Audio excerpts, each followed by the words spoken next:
დავით და ბატონ მურას რომ დღეს ისინი ჩვენთან ერთად არიან, მე ვფიქრობ რომ რაც შემოგვიერთდება ძალიან მალე. მე არ ვისაუბრებ ახლა ზოგადად რადიო მუზეის მნიშვნელობაზე, იმიტომ რომ ამაზე არაერთხელ გვისაუბრია როგორც ჩვენ, ასევე ძალიან ბევრ ადამიანს, რომელთათვისაც ძალიან მარტივად გასაგებია რადიო მუზეის მნიშვნელობა და მისი არსებობის აუცილებლობა.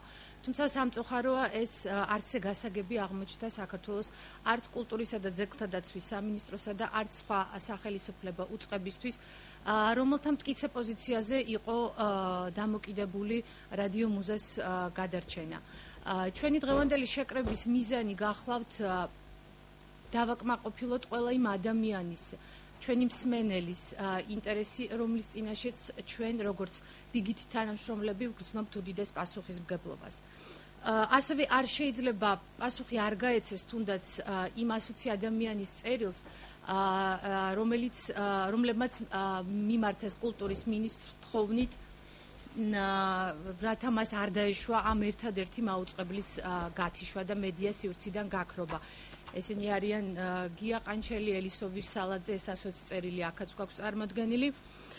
და ძალიან სამწუხაროა, მაშინ როდესაც ევროინტეგრაციის გზაზე მყოფი ქვეყნისთვის და ქვეყნისთვის, რომელსაც უნდა ჰქონოდა ამბიცია და სწრაფვა ჩართული იყო საერთაშორისო დიალოგში, წესით მხარი უნდა დაეჭირა მსგავსი პროექტებისთვის. თუმცა დღეს ვითარება სხვაგვარია.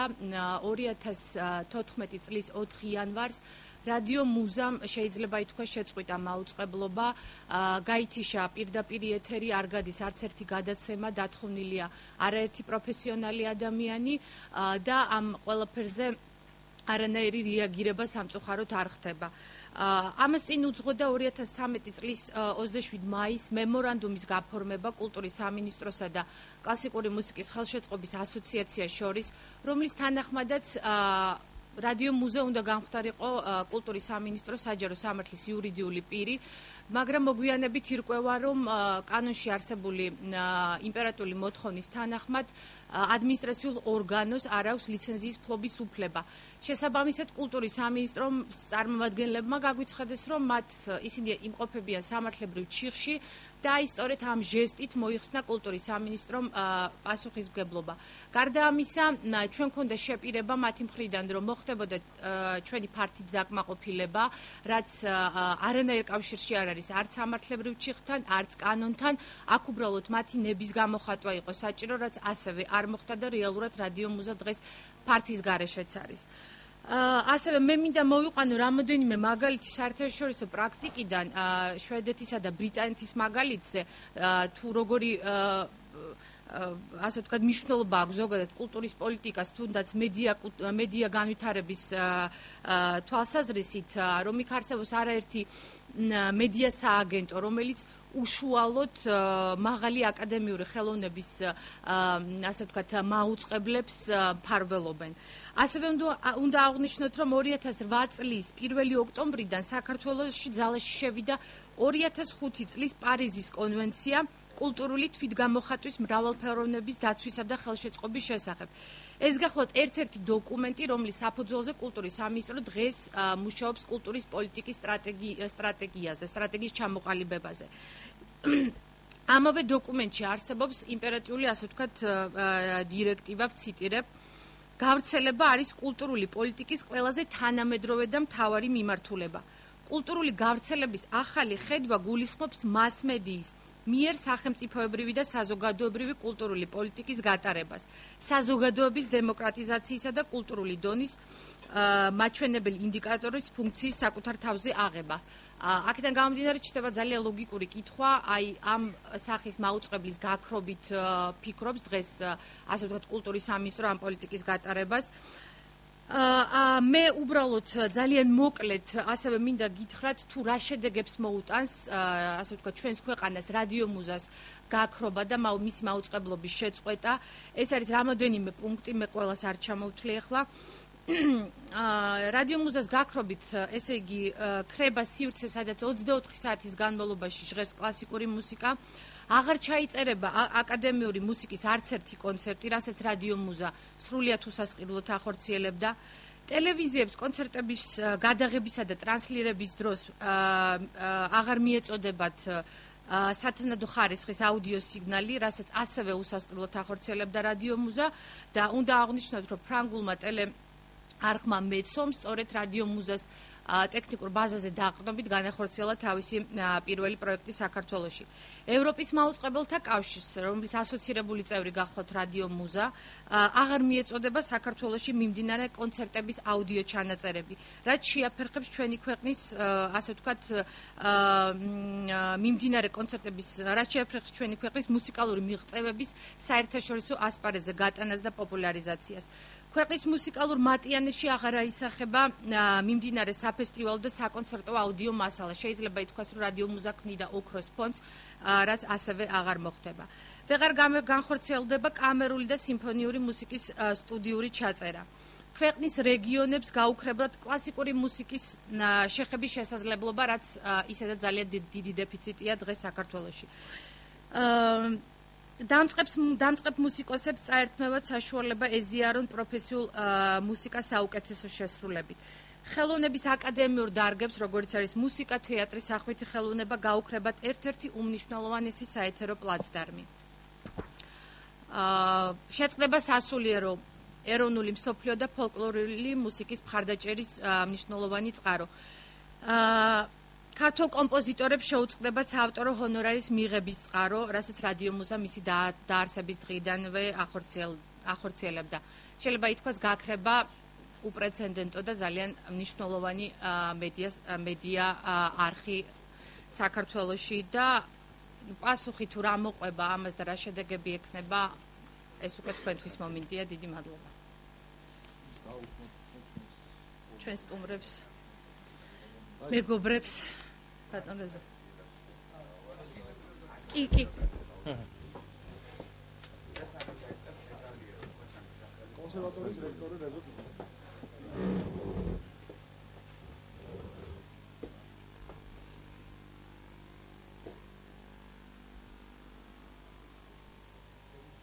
გამარჯობათ. მე მქვია რეზო კიკნაძე, ვარ კონსერვატორის რექტორი, ვარ კომპოზიტორი და თავისუფლებას მივცემ ჩავთვალო თავი, წარმოვიდგინო თავი, როგორც ქართული კულტურის სფეროს ერთ-ერთი წარმომადგენელი. ჩემი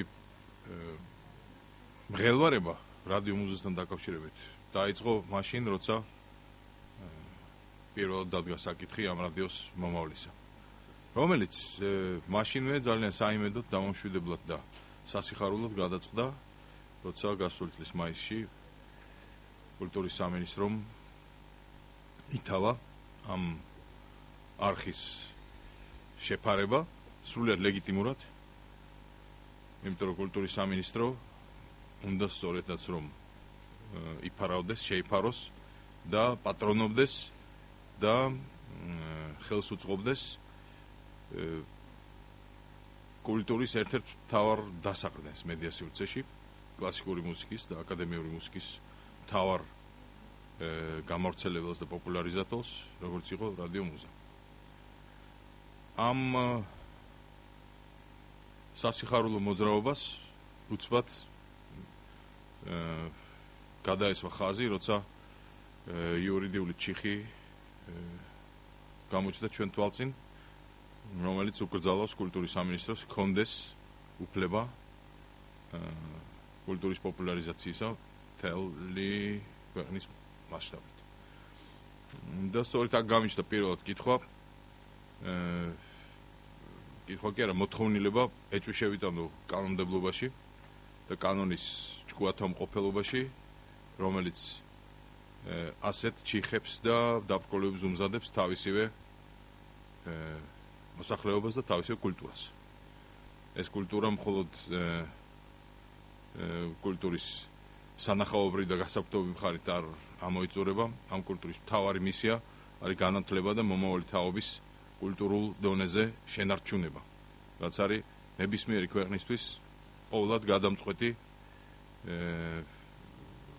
მისწრაფება. უნდა იყოს ყოველ შემთხვევაში. იმიტომ რომ თუ არ ვზრუნოთ კულტურაზე, და ჩვენი მომავალი თაობისთვის კულტურული საზრდოს მიწოდებაზე, მაშინ ვჭრით იმ ტოტს, რომელზეც ვზივართ და ჩვენი თავი ჯანდაბას ვჭრით იმ ტოტს, რომელზეც არაფერი აღარ აღმოცენდება.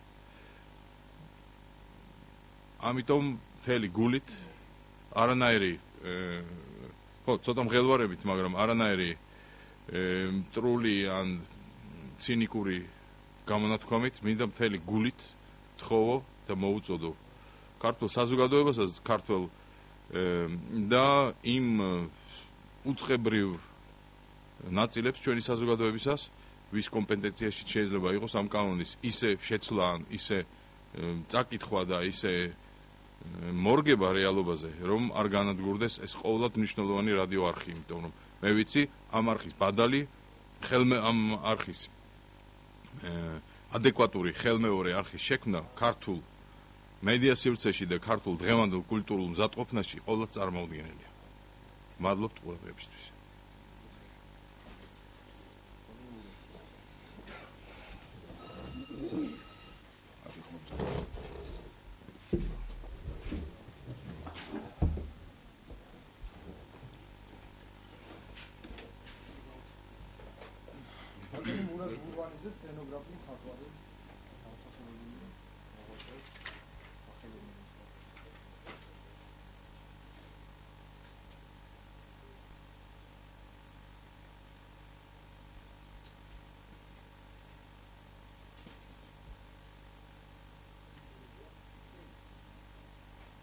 დავიწყო ხომ?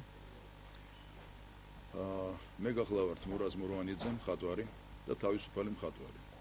თუ არ ვიტყვით იმაზე, რომ ეხლა ოპერის მთავარი მხატვარი ვარ, რომელიც ჯერჯერობით არ არსებობს და ხმარობ ყოველ ძალას, რომ ჩვენი ოპერა დაუბრუნდეს იმ წინანდელ სახეს, როგორიც იყო ქონდა მას ჭაბუკიანის დროს, ზურაბ ანჯაფარიძის დროს და ასე შემდეგ და ასე შემდეგ.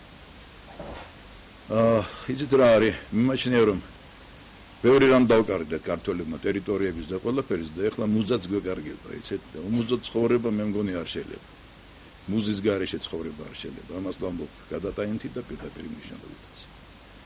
მე როგორც მხატვარი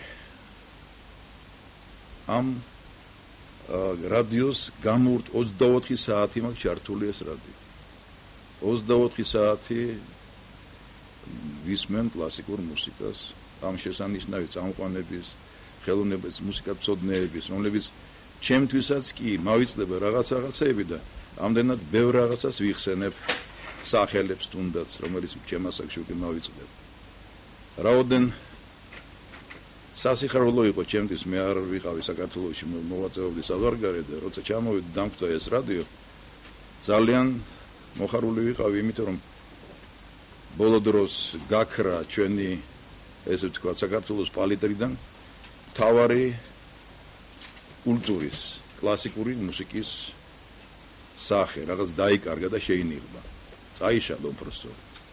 მე მახსოვს, კახეთში გავივლიდი ხოლმე სოფლებში და პანჯრებიდან მესმოდა მაშინ პიანინო ყველა ოთახში, ყველა იმაში სახში იდგა და მესმოდა კრეჩაინოვის, ჩაიკოვსკის, მოცარტის ჰანგები. ბავშვები ლაპარაკობდნენ კლასიკურ მუსიკას. მე მიმაჩნია რომ კლასიკურ მუსიკაზე მოსაუბრე ერი უკვე არის იმის ღირსი რომ იყოს სხვადასხვა კავშირებში. თუ არა, თუ შევა მე ვიქნები პირველი წინააღმდეგი რომ არ შევიდეს იქ სადაც მივისწრებთ. მუსიკალური კულტურის, მაღალი მუსიკალური კულტურის გარეშე ერის ცხოვრება არ შეიძლება. ნებისმიერი ერი ამაყობს თავისი წარმომადგენლობით ამ ფრიად მაღალ და ყველაზე მაღალ ალბათ მუსიკა არის ყველაზე, მე მხატვარი ვარ, მაგრამ სულ ყოველთვის ვამბობ რომ მუსიკის გარეშე ეს არის ნომერი პირველი და დანარჩენი მუზები მერე მოდიან. ნომერი პირველი მუსიკა, ეს არის მუსიკა. მე არ მინდა რომ დავრჩეთ ამ რადიოს გარეშე, იმიტომ რომ არ უწვალო პიცით, არ ვდგები და არ ვთავ ხოლმე რაღაცეებს და არ უნდა ჩავდო სადღაც ჩემი საყვარელი ხანდახან იმასაც უსვენ, მაგრამ აქ იმდენად კარგად იყო მორგებული ყველაფერი და მე მადლიერების ზნობით შემიძლია გავესწორნო, იმიტომ რომ როდესაც ჩამოვედი საქართველოში, მაშინ არ მქონდა იმდენი მუზა არ გამაჩნდა და ერთადერთი რაც იყო რადიო მუზა, რომელიც მაძლევდა სტიმულს რომ მე მუშაობა და მართლა გამეკეთებია ისეთი რაღაცები, რომელიც წაადგებოდა ჩვენ ქვეყანას. მე წარმოუდგენელია ჩემთვის ამ თემაზე ვლაპარაკობ საერთოდ. როგორ შეიძლება ამ თემაზე ვილაპარაკოთ? თორსა ეს თავისთავადი ის არის, უნდა იყოს და ამის ხელის შეშლა არ შეიძლება. მე იმედი მაქვს მაინც რომ გონიერებას გამოიჩენს ჩვენი მთავრობა და ამ საკითხს ჩვენთვის ყველასთვის ქართული კულტურისთვის, ქართული მომავლისთვის, საქართველოს მომავლისთვის კეთილად გადაწყვეტს. მადლობთ ყურადღებისთვის.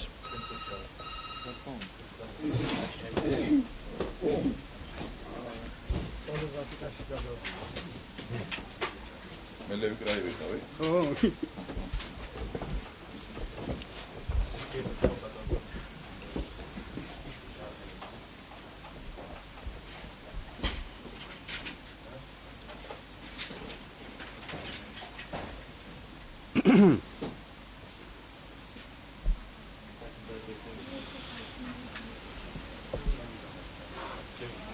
დავით მუქერია ოპერის თეატრის დირიჟორი. შეიძლება დავიწყო. ესე იგი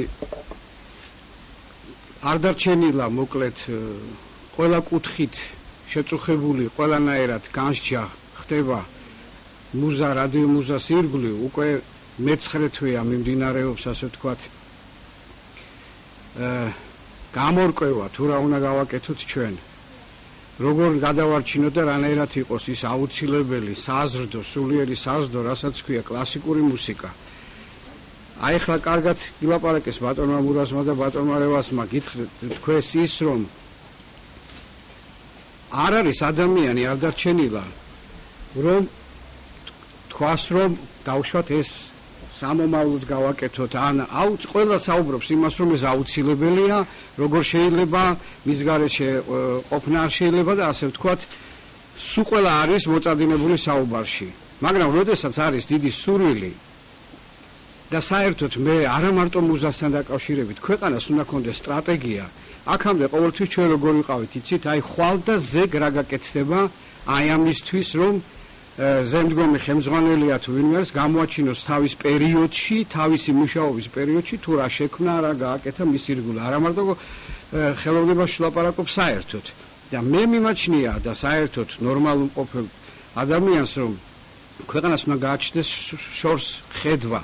შორს ხედვა იმაში მდგომარეობს რომ შედეგი ის სწორედ აი ჩემმა წინამორბედმა ისაუბრეს ზუსტად ამაზე რომ შედეგი არის ამ სულიერი საზრდოსი რომ ის ბავშვები ღირებულებებზე გაიზარდოს რომ პატარა რო არის ბავშვი რომ მას კარგი ნახატი დაუკიდოთ საწოლთან რომ გაიღვიძებს და უკვე მას კონდეს გემოვნება ჩამოუყალიბდეს ღირებულებებზე გაიზარდოს ოჯახში ოჯახი იგივე ხო სახელმწიფოა რა ასევე იგივე მუსიკაზე რა მუსიკას ჩვენ მოვასმენიებთ ახალგაზრდებს ჩვენ შვილებს მეცაც გეტყვით პროფესიონალები ხო სულ ყველა საუბრობს რომ რადიო მუზა საჭირო არის აუცილებლად არა მარტო პროფესიონალები აი უბრალო გლეხი და მე ვიყავი ძალიან ამაყი როდესაც სოფელში ეს ბათუმში იყო რეგიონებში გურიაში იმერეთში ძალიან ესე გულდასმით და არ არის აუცილებელი ძირფესვიანად ბეთჰოვენის და მოცარტის ანალიზის გაკეთება მაგრამ უკვე ის კარგი მსმენელი არის აი ეს ჩვენ როდესაც ვლაპარაკობთ რომ კონცერტებზე რა დროს დაუკრან აქამდე არის უკვე მისული ჩვენი მასა ხალხისა რა დროს დაუკრა სტაში გვერდზე მჯდომ შეხედოს და რა დროს არ დაუკრას ელემენტარული წესები თუნდაც მოსმენის გემოვნების და ასე შემდეგ ყალიბდება სწორედ აი ამ მედია საშუალებით მოსმენებით საოცარი ფონოტეკა გააჩნიათ აი ამ 5-6 წლის განმავლობაში ჯერ მარტო რომ ავიღოთ ნოდარ ანდღულაძის უნიკალური ჩანაწერები ეს ხომ ამას მოისმენს შემდეგ ახალგაზრდები და უფრო წარმოჩინდება და უფრო წინ ნაბიჯებს გადავდგავთ ჩვენ თუ ევროპაში შესვლას ვაპირებთ და გვინდათ რომ ევროპელები ვიყოთ მაშინ პრეტენზია თუ ამის გვაქვს ჩვენ აუცილებელი არის ის რაც უნდა მოხდეს ნება და გულით როდესაც ადამიანს უნდა ის ყოველთვის ამას აკეთებს მე ყველას მივმართავ ბატონო ძალიან მარტივად ჩვენ მოვითხოვთ მხარდაჭერას, გადარჩენას რადიო მუზის, კონკრეტულად ამას მოვითხოვთ და მე მგონია რომ აი ეს კანონებს ისევე ადამიანი ქმნის. უკაცრავად და მკვდარ ადამიანს უკვე არ ეშველება არაფერი და ცოცხალს ყოველთვის თუ სურვილი აქვს, იმიტომ ბრუნდები იგივე სასაც ვლაპარაკობდი. შეიძლება ის კანონმდებლობა ისეთნაირად მოერგოს, გაკეთდეს და მეცაც გეტყვით, მე აბსოლუტურად მწირი არის მათი დაფინანსება, ეს ასაცილო ამაზე ლაპარაკი. მეც გაცილებით აკეთებენ ისინი ქვეყნისთვის და ვფიქრობ, რომ იმეც ვიტოვებთ ჩვენს უყველა, რომ დადებითად გადაწყდება ეს, იმიტომ რომ ამასაც არ დაგიმალავ ძალიან მდარე, ბევრი რა, ასე ვთქვათ, რადიოთი ვართ შემოფარგლული ჩვენ, რაც ალბათ თქვენს ამეთანხმებით ბევრჯერ გამოგვირთია და არ მოგვისმენია და სხვათა შორის მე მეცაც გეტყვით, ჩვენ მუსიკოსები ადამიანის ინტელექტს და მის ასე ვთქვათ ღირებულებას სანამ გავიცნობთ ელემენტარულად შეიძლება სამარშრუტო ტაქსში ან სადმე ნებისმიერ ავტობუსში ან როდესაც მუსიკაა ჩართული მივხვდეთ რას უსმენს ზის. ანუ ჩვენ ამაზე უნდა ვიფიქროთ, ღირებულებებზე ვიფიქროთ წინ სამომავლოდ. ვისურვებდი რომ დადებითად გადაწყდება ეს ყველაფერი და კანონმდებლობა აი ესეთი აიმდენ ხანს გაჭიმვა, მე არ ვიცი, აი ესე გაგრძელება 9 წლის განმავლობაში. კონკრეტულად მოვითხოვთ მთავრობისგან იგივე დაინტერესებული უნდა იყოს როგორც პრეზიდენტი, ისე პრემიერ-მინისტრი, ისევე რასაკვირველია კულტურის სამინისტრო. რასაკვირველია იგივე ვისაც არ ვიცი ეს კანონი მე აქ უკვე ვერ ჩაგერევით, ვერ ვილაპარაკებ აი ვინა გადაწყვიტოს კონკრეტულად ეკონომიკის სამინისტროს ეხება თუ იცით რა ყველასთან ქონდა ჩვენ საუბარი და არავითარი წინამდებობა არ არის. არა, ყველაფერი შეიძლება ეს გაკეთდეს, სურვილი გვაქვს. დამთავრდა საუბარი წერტილი. რაშია საქმე, რა არის მიზეზი ბოლოს და ბოლოს გვითხრან. შეცვალონ კანონი, გააკეთონ ისეთნაირად, რომ ქვეყნისთვის იყოს სასარგებლო, ძალიან მარტივად. დიდი მადლობა. შევაჯამოთ ძალიან მოკლედ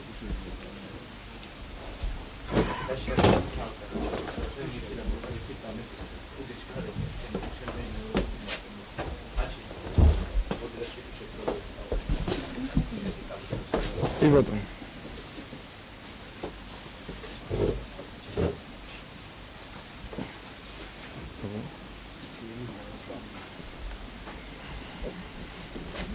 საშინელი შეგრძნება. აი ზარ ჩინოვნიკს არ გავარ ტელევიზორ.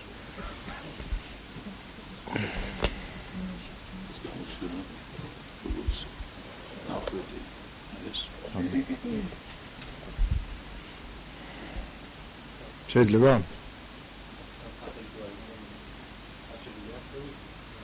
ტატო ჯინჯიხაძე, რადიო მუზას პროდიუსერი, წამყვანი და მუსიკოსი. დიდი მადლობა პირველ ყოვლისა მათ ვინც ისაუბრეს ჩვენს შესახებ. ძალიან დიდი პატივისცემით მადლობას ვუხდი ამ ადამიანებს და არა მარტო მათ ვინც დღეს ჩვენს გვერდით არის, არამედ მათაც ვინც ჩვენს გვერდით არის უბრალოდ აქ არ არის და ნამდვილად არ დაეტევოდა ეს საზოგადოება აქ. აგერ დევს 120 წერილი, რომელშიც ფიგურირებს ყველა ის სახელი და ყველა ის ორგანიზაცია, რომელსაც ნამდვილად დაეკითხება კულტურული პოლიტიკა, თუ კულტურული პოლიტიკა დღეს არსებობს საერთოდ. და მე სიამაყეს მიჩენს აი ეს სიტყვები, რა სიტყვებითაც ეს ხალხი მიმართავს კულტურის სამინისტროს, იმიტომ რომ ეს წერილები შექმნილია სწორედ იმ ეტაპზე, როდესაც ჩვენ მიმართავდით ყველა მთელი საქართველოს კულტურული საზოგადოება მიმართავდა კულტურის სამინისტროს. მაგრამ როგორც ჩანს, ამით საკითხები არ გვარდება. ვინაიდან მე ხაზი მინდა გაუსვა, რომ თვითონ კულტურის სამინისტროს პოზიცია არის ერთი ისეთი, რომ ჩვენ მთავრობა არ ვართ, რატომღაცა ესეთი პოზიცია აქვთ მათ ჩვენთვის აბსოლუტურად გაუგებარი. და მეორე ის რომ საკითხები რაც რადიო მუზას ირგვლივ არის გადასაწყვეტი წყდება ესე იგი კულტურის მინისტრის მოადგილის და სხვა სახელმწიფო უწყებების მინისტრის მოადგილეების დონეზე და პრაქტიკამ გვიჩვენა რომ ეს ხალხი გადაწყვეტილებას ნამდვილად ვერ ღებულობს უფრო სწორად რომ თქვა რაღაც გარკვეულწილად პასუხისმგებლობას გაურბის პირდაპირ გაგებით გაურბის, იმიტომ რომ პასუხები მათი მხრიდან არის აბსოლუტურად აბსტრაქტული და გაუგებარი, იმიტომ რომ მე ამას ვერ გავაკეთებ, იმიტომ რომ არ თავდება. შედეგი პრესკონფერენციის და მიზანი ჩვენი პრესკონფერენციის სწორედ ის გახლავთ, რომ როგორმე მივაწვდით ხმა ჩვენი ხელისუფლების უფრო მაღალ ეშელონებს, ვინც ალბათ პასუხისმგებლობას აიღებს თავის თავზე, რათა ჩვენს ქვეყანას შეუნარჩუნდეს, როგორც ჩემმა კოლეგებმა და მეგობრებმა თქვეს, ჩვენს ერს შეუნარჩუნდეს მუზა. იმიტომ რომ იცით რა, პირადად მე მიმიღია ზარები ქვეყნის რეგიონებიდან. და ეს საოცარი შეგრძნებაა, როდესაც რეკავენ ზუგდიდიდან, ქარელის რაიონიდან და ეს ადამიანები განიხილავენ ჩემთან სოფრონიცკის და რიხტერის შესრულებას, მაგალითად თელონიუს მონკის და ბილევანსის შესრულებას. მე ეს მიმაჩნდა ერის გამარჯვებად. და ეს იყო ჩვენ ყოველ დღე, ესე იგი ჩემი კოლეგები, ჩემი მეგობრები, საოცარი გუნდი, რომელიც რადიო მუზაში მოქმედებდა და სიამაყით დავძენ მეც მათ შორის ქმნიდით ძალიან მაღალი კულტურული ღირებულების ბრენდს. ეს იყო ეროვნული ღირებულების ბრენდი რადიო მუზა, რომელიც სამწუხაროდ ვეღარ იარსებებს სახელმწიფოს დახმარების და სახელმწიფო უწყებების ჩარევის გარეშე. იმიტომ რომ ეს არ არის კომერციული საქმიანობა. ამიტომ პირდაპირ ჩვენ შეგვიძლია მიმართოთ ქვეყნის პრემიერს, არც პარლამენტის თავმჯდომარის პრეზიდენტს, ვისაც შეუძლია პასუხისმგებლობა აიღოს იმაზე, რომ ძალიან მცირე ცვლილებები შევიდეს ქვეყნის კანონებში და გადარჩეს ერთადერთი რადიო მაუწყებელი, რომელსაც დიდი დატვირთვა აქვს, იმიტომ რომ თქვენ მოგეხსენებათ რადიოს დღესდღეობით დიდი დატვირთვა აქვს, იმიტომ რომ მანქანაში ძირითადი მოხმარების ესე იგი მედიასთან ურთიერთობა ეს არის რადიო და ეზიაროს ჩვენი საზოგადოება ყველაფერს რაც კარგია, რა ჩვენი ეთერი დათმობია, მე არ მინდა არავინ გამოგჭეს ისეთ მოღვაწეებს, როგორიც გახლავთ ბატონი ნოდარ ანდღულაძე, ბატონი რევაზ თავაძე, ბატონი გელა ჩარკვიანი, არ მინდა არავინ გამორჩეს, ბატონი გია ბუღაძე და ასე შემდეგ. ეს ადამიანები საუბრობდნენ მხოლოდ ხელოვნების და კულტურის ირგვლივ. ასე რომ გთხოვთ მთელი საზოგადოება და ხელისუფლების მაღალი ეშელონები, რომ რაღაცნაირად ერთად ვიმოქმედოთ და გადავარჩინოთ ეს ძალიან კარგი საქმე. მადლობთ ყურადღებისთვის.